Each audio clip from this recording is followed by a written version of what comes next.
Welcome to the Three Martini Lunch. Grab a stool next to Greg Columbus of Radio America and Jim Garrity of National Review. Three Martinis coming up.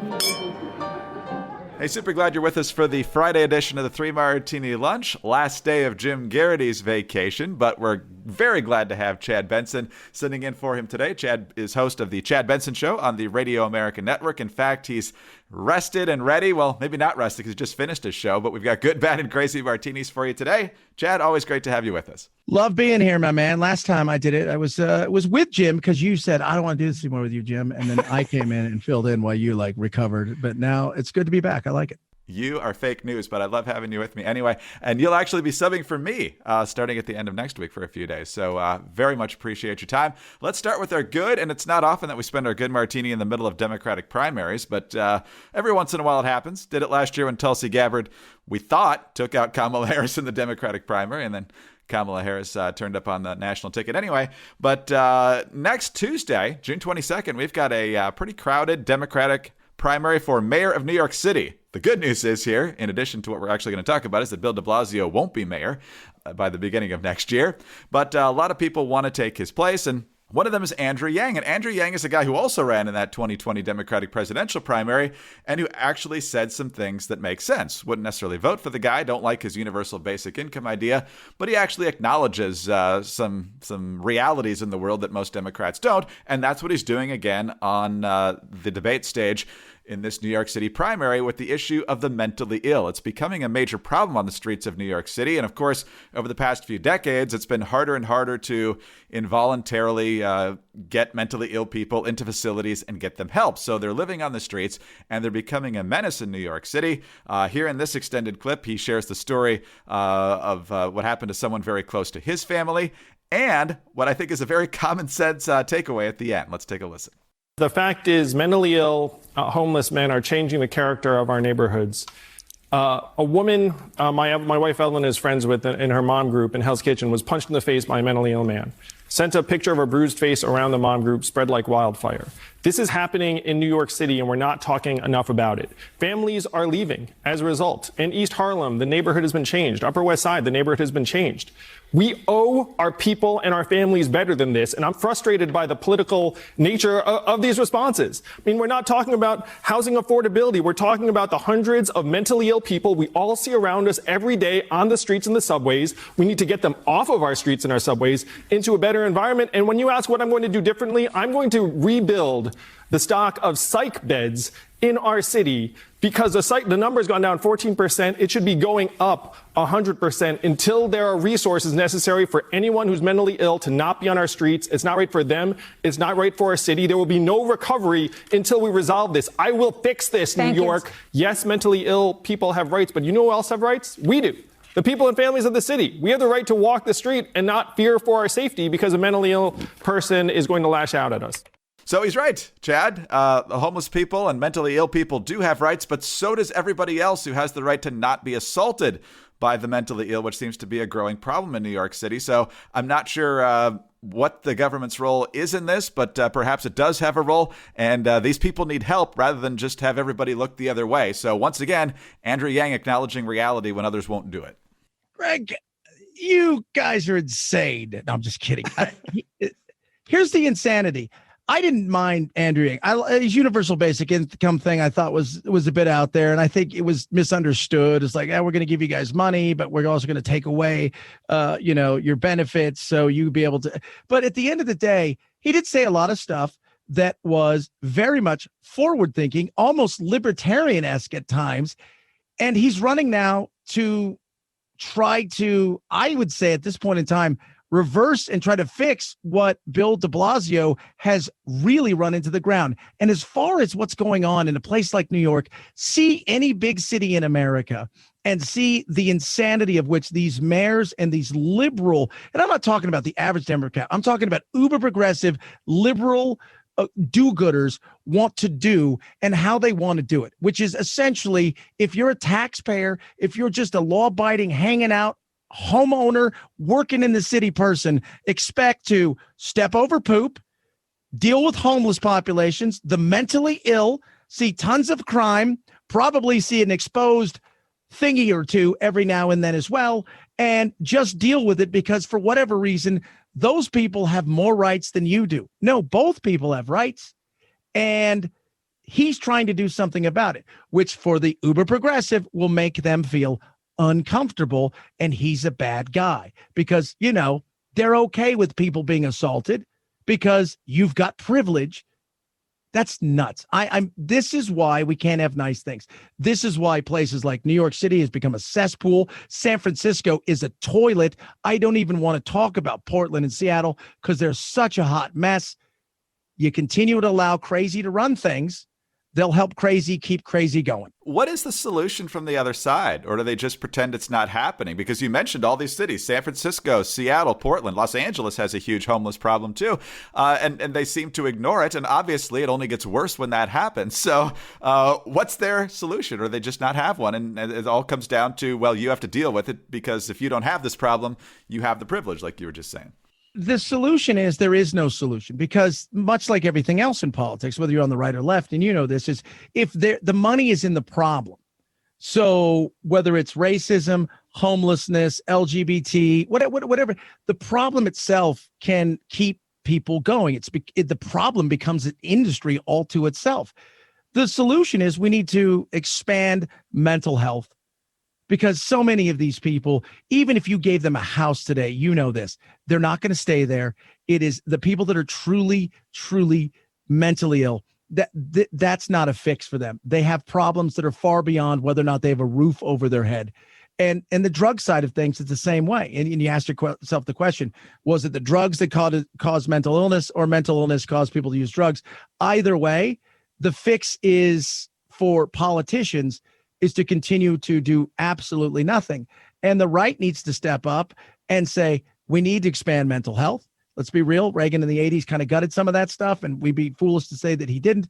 And it's time to expand this and get these people off the street, get them the help that they deserve, but also in doing so, protect the cities, protect the taxpayers, the people who have businesses, the homeowners, the residents, as well as the people themselves that are sick. And the money's too big outside of that for them to really want to get involved in it in such a way. Instead, it's just, well, we'll make sure that we can protect these victims from these people over here who've done nothing, and they too may be victimized, but still, it's a different kind of victim. No, I think you're exactly right about that, especially about the problem being perpetuated. And even when you achieve your stated policy goal, that's just one step. Now we've got this other thing that the problem has to keep going. But I do want to make sure also that the government doesn't have too much power in this situation. It needs to be a fairly, I think, complicated solution here, because you can't just leave it in the hands of government, because we know that's not going to turn out well either. You need to have a nuanced approach here. But once you have people who are committing violence and that sort of thing, just throwing them back out on the streets is solving nothing. And so I think once you reach that level, then the government probably can step in. So, yeah, well, public-private partnership, I think, would be a good thing. But once again, follow the money, and I'll tell you how good this thing's really going to work. Yes, exactly right. Exactly right. Well, one of the things you want, whether you live in the city or in the suburbs or in a small town, you want your privacy. You don't want people getting in your face for any particular reason. You want to be safe, but you also want your online communications to be safe and private. Look, free email services like Gmail and Yahoo, they aren't really free. Yeah, you don't cut them a check or give them a payment each month or whatever, but you do pay with your privacy. And since those companies have access to every email that you send and receive, big tech can sell your data to the highest bidder. And look, we've seen stories in the past about how phishing has hit different companies, or how data breaches have affected different retailers and so forth. You want to make sure that your information, especially your very sensitive information, is protected as well as possible. And that's why you can trust Startmail to secure your email. It'll make you feel safer. Startmail keeps your email private. Period. Every email is encrypted, even if the recipient doesn't use encryption, which means big tech can't read, scan, analyze, or even sell your personal information. Ever. Can't do it. Not even Big Brother can snoop around your email. Startmail also prevents government agencies from spying on you, like in dragnet operations. It really does protect your information. Yeah, with Startmail, delete means delete. So when you delete an email, guess what? Forever it is gone. And Startmail uses their own servers, not Amazon's, which means they can't be put out of business like Parler. Startmail is also backed by the most stringent privacy laws in the world. You get unlimited anonymous aliases. Yeah, that's right. The feature protects your main email address from spam, phishing attacks. So when you're giving your email to a company, want to protect your identity, Startmail can generate a shareable alias email so people can't sell your info, and they can be deleted anytime. It's often said now that you really don't have any privacy. You think you do, but with these big tech companies and whoever's running your email, if you don't have Startmail, they can actually see what's going on, and then that information gets shared, and retailers are harassing you based on what you just emailed your mom. So you don't want to do that. Ditch spy mail, switch to Startmail, and don't trust big tech. Start securing your email privacy with Startmail. Sign up today and you'll get 50% off your first year. Go to startmail.com/martini. That's Startmail with a T, START, mail.com/martini for 50% off your first year. Again, startmail.com/martini. All right, Chad, let's move on to the bad martini now. And it's election day in Iran, which has to be in quotes because, the elections over there aren't exactly free and fair. But nonetheless, they're going to get a new president who will do the bidding of the supreme leader, the Ayatollah Khamenei, not Khomeini from back in the 80s, but they're going to vote for a hardliner because pretty much the Ayatollahs decide who's going to be the next president. It's going to be this guy, Ibrahim Raisi, who is already under U.S. sanctions, was the front runner in the field of just 4 candidates. And so by late afternoon, turnout appeared far lower than Iran's last presidential election. But what we know about this guy is that he would be the first Iranian president sanctioned by the U.S. government before ever entering office over his involvement in the mass execution of political prisoners in 1988, as well as his time as the head of Iran's internationally criticized judiciary, one of the world's top executioners. And so puts the hardliners back in. I don't think they really ever left since the Ayatollahs pretty much run the show there. But they're not sugarcoating anything. This last guy, Rouhani, was supposed to be a moderate, and that's why it gave the Obama administration kind of the fig leaf to do the Iran nuclear deal with him. I don't know what this is going to mean for the future of that nuke deal that Biden wants to resurrect here, Chad. But once again, Iran's going hardline, which has worked out very, very badly for their actual rank and file population. That's the funny thing. The rank and file population, people don't realize that there's a really old generation and a much younger generation. In between my kind of age, your kind of age, a lot of them died during the Iraq war. And so this younger generations, they want to wear skinny jeans and they want to have lattes and they want to watch television shows that you would think very westernized. They want the fun of the West, but they don't really want to be overtaken by the West, but they do want more freedoms, and they're not going to get that. And much like everything else, when it comes to a lot of these things, it isn't until the people themselves stand up and say, we've had enough, you're going to continue to get the same thing. And hopeful, wishing, it's like every country that's like this is like, well, maybe the next guy won't be so bad. Wow, he's worse. This guy is extra special worse because he is truly an executioner. I mean, there's no two ways about it. He's an executioner.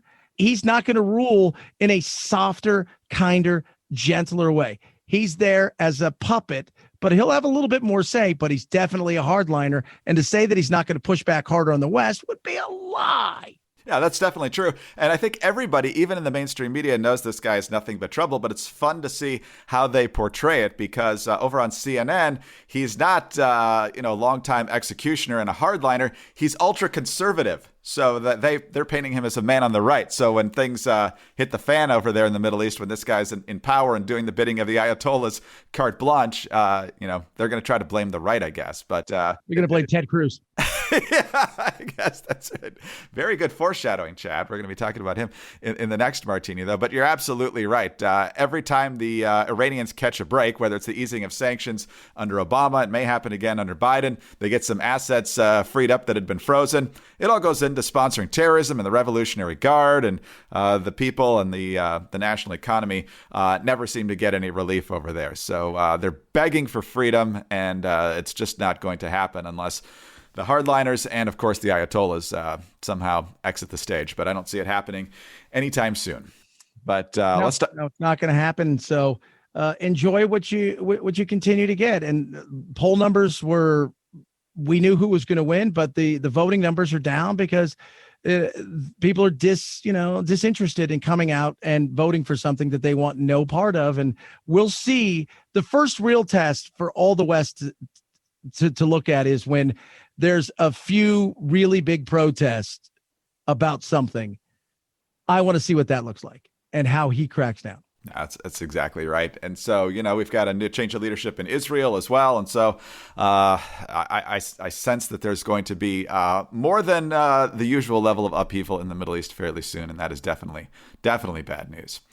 All right, let's talk about something less significant, but certainly better than who's coming into power in Iran, and that is MyPillow. MyPillow, so comfortable, helps me get a great night's sleep, great for my neck and my shoulders and my head. And the best news is that you can get these now at a fantastic price. You can refresh the pillows of every room because the premium MyPillow is now at its lowest price ever. That's right, lowest price, limited time, queen size MyPillows. $29.98, king size, $5 more. Guess what? Doesn't go flat. Gives me an amazing night's sleep. I sleep cool. I don't have a headache.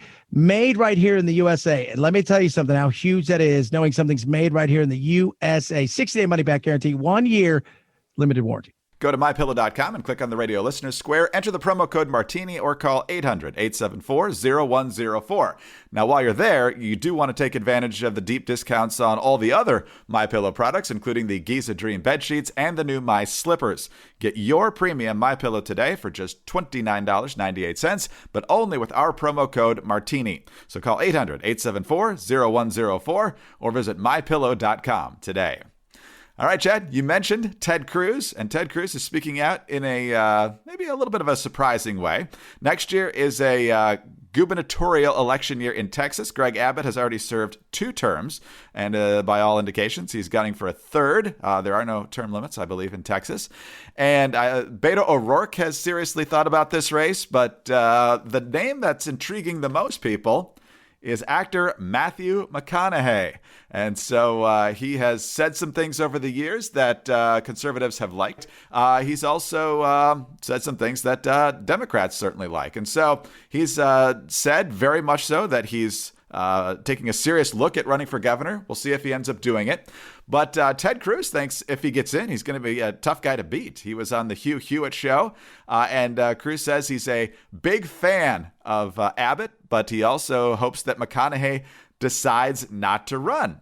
He says that McConaughey, this is according to Politico, he's a very charming, very affable guy. He's a movie star, and a good-looking, charming, affable movie star can be a really formidable candidate on the ballot. And I hope that doesn't happen, but you know what? He's going to have to make his own decision whether he's going to run or not. And so, Chad, there's a number of reasons to be intrigued by a Matthew McConaughey run. First of all, how many times can we squeeze in an all right reference from this potential story? But if it's Beto versus McConaughey, I'm definitely for McConaughey. But do you think Ted Cruz is kind of trolling him to get him in the race? Or does he really think that, you know what, Matthew McConaughey could actually pull this off? I think 100% he believes Matthew McConaughey can pull this off. I think there's no doubt. I think a lot of people think that. He's smart. He's well thought out. He has a good grasp of politics. His politics doesn't alienate anybody. And he can reach people that feel that both parties are missing the mark, as well as get people who align with those parties, I think, to his table. And I think that's very formidable, especially in a time where we've become very partisan and we're not willing to always listen to the other side and anything has to say, and it's my way or the highway. And I think he could absolutely be a very formidable challenger to Abbott. And I would not I think if he goes up against Beto, he's going to blow Beto out of the water. I don't think Beto stands a chance whatsoever. But he is, he's got very much at times a libertarian, conservative-esque streak that leans a little bit to the right. And he's had some very kind of liberal, points of view, but they're not overly progressive. So I think he would be very much, welcome to the party as far as the run goes. And then you'd have to figure out the debate side of things. The one thing he doesn't have will hurt him a little bit, which is the experience, but also help him because he doesn't have any missteps. yeah, being a political novice in terms of actually running for office brings its pluses and its minuses. If he does run and he does have a primary challenger, he's going to get pushed one way or the other. If it's against Beto, Beto's going to try to drag him to the left, obviously. And so you're going to have to formulate positions on more issues than if you didn't have any primary opposition. And once you do take specific stands, people aren't going to like you as much on various issues. But he's just on the surface far more likable than Beto, which I realize is one of the lowest bars you could possibly have to clear in politics. So if it's just a one-on-one between those guys for the Democratic nomination, I think we all know where we stand on that. And here's something else that I think people need to understand. He's big in Austin, which Austin is their Berkeley, right? Keep Austin weird. It's very much the left-leaning side of things. If you're going to have that anywhere in Texas, that's truly a left lean. He's big there. People like him. I think he would have no problem. And I think he would give Abbott a hell of a run, because I also think he's going to reach out to some people that are disenfranchised in the Republican Party, people that are definitely disenfranchised with the uber left woke craziness. And I think he could also build a coalition in the middle. Doesn't mean he's going to win, but to say that he would have no chance, no, I think Ted Cruz is absolutely being very sincere that this guy could be a formidable opponent. No, I think that's right.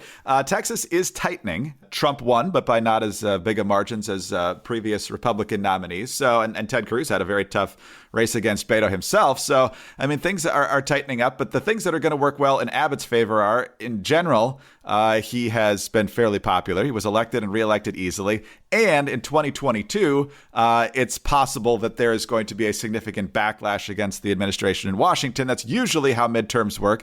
Not necessarily always, but that could work in the Republicans' favor as well. The problem for Abbott, of course, is that he's been in office for 8 years. And sometimes, even if you like a guy who's been in office for 8 years, you're kind of tired of that same person being in office. So a lot of different factors work in here, but McConaughey getting in would definitely draw a lot of attention and a ton of money to Texas next year. All right. It would. Chad, we will watch. I think that'll be fun if it happens. But I appreciate you being here today, and I appreciate you filling in for me when I'm out starting at the end of next week. So have a great weekend, and I hope you rest up well. You too, brother. Have a good one. Thank you, sir. Chad Benson is the host of The Chad Benson Show on the Radio America Network. I'm Greg Corombos of Radio America. Thanks for being with us. Please subscribe to the 3 Martini Lunch podcast if you don't already. Tell your friends about us as well. We are very grateful for those 5-star ratings and your very kind reviews. You can get us on those home devices. All you have to say is play 3 Martini Lunch podcast. Also, follow us on Twitter. He's at Chad Benson Show. Don't forget about at Jim Garrity. And of course, I'm at Dateline_DC. Have a great weekend, and please join us on Monday for the next 3 Martini Lunch when Jim Garrity will be back. Hi, it's Dana Lash, host of The Dana Show. Every day, I'm here to keep you up to speed on the most important stories and info that you need to know in your very busy life. And if you're always on the go and you want to stay connected, just download our daily podcast and take it with you. It's a great way to get up to speed on what you need to know and what legacy media may not be telling you. Visit danaradio.com and click on the podcast link or subscribe at iTunes, Spotify, or wherever you get your favorite podcasts.